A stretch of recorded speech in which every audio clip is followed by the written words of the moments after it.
génnee ci loolu dañuy deseti soriwul ba tey soriwul ba tey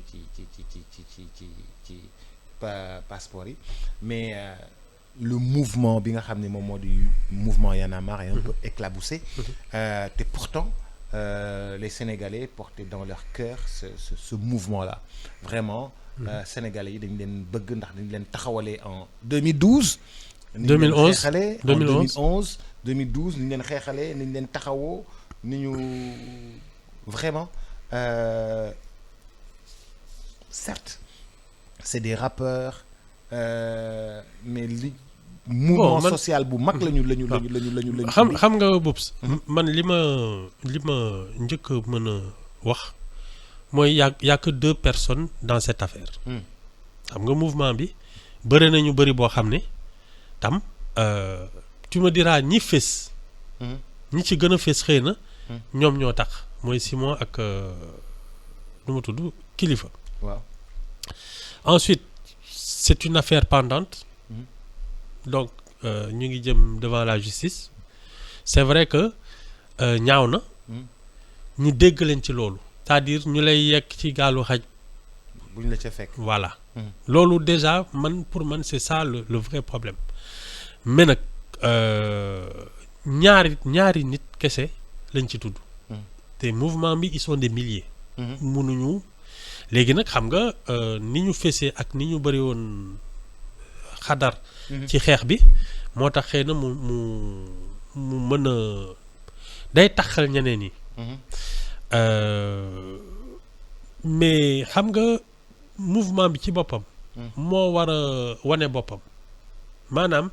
day wane ne lii àndu ci benn il faut sanctionner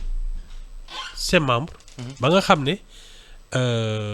dinañu xam ne mouvement bi lii ñaar ñii dugg su leeree ci seen bopp ànduñu ci loolu dañ ko war a leeral nit ñi ba pare même su dee seen der xaw na ci yàqu man jàpp naa ne du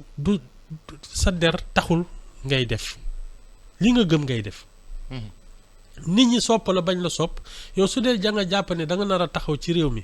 di xeex li fa warul am nit ñi ànd ceeg bañ ci ànd soo wéetee nga xeex soo wéetul it nga xeex xëy na nag nit ñi ànd ak yow wóolu la naw la mooy gën a yombal sa xeex mais su dee ñoom li ñuy def gëm nañ ko nit ñi ànd ceeg ñoom bañ ci ànd suñu jàppee ne lii fi taxaw lii fi am dafa jar a xeex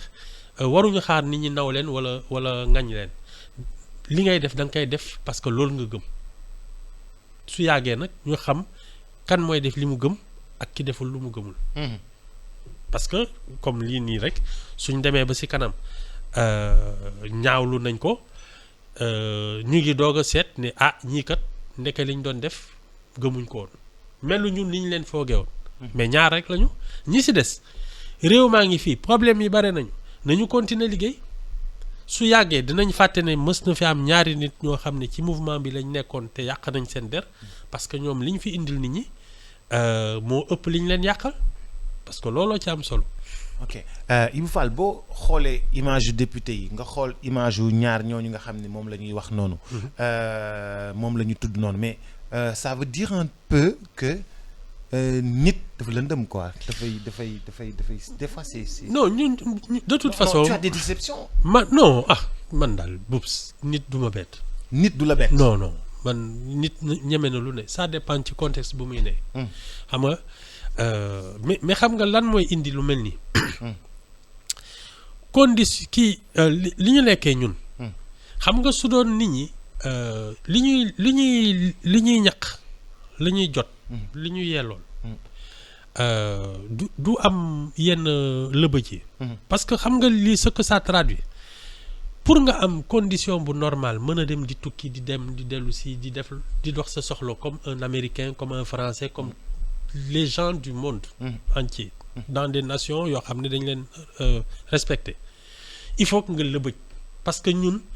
li normal norme internationale yi ñun ce sont nos citoyens spéciaux ñoo am yooyu privilège or n'importe quel Sénégalais ci waroon na mën a am passeport boo xam ne fu ne lay dem te kenn du ko néewal kenn du ko xeeb ñun nu ñu toll ak suñu diplomatie ak suñu économie moo tax gis nga suñu toogee di foyee réew ba nit ñi di sonn ak di dem ba pour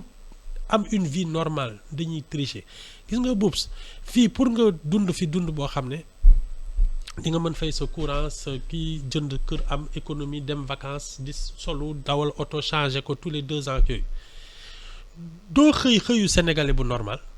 tu fais 10 métiers wala ngay dugg ci ay combine parce que li ngay ñàkk moo dul barkeel animé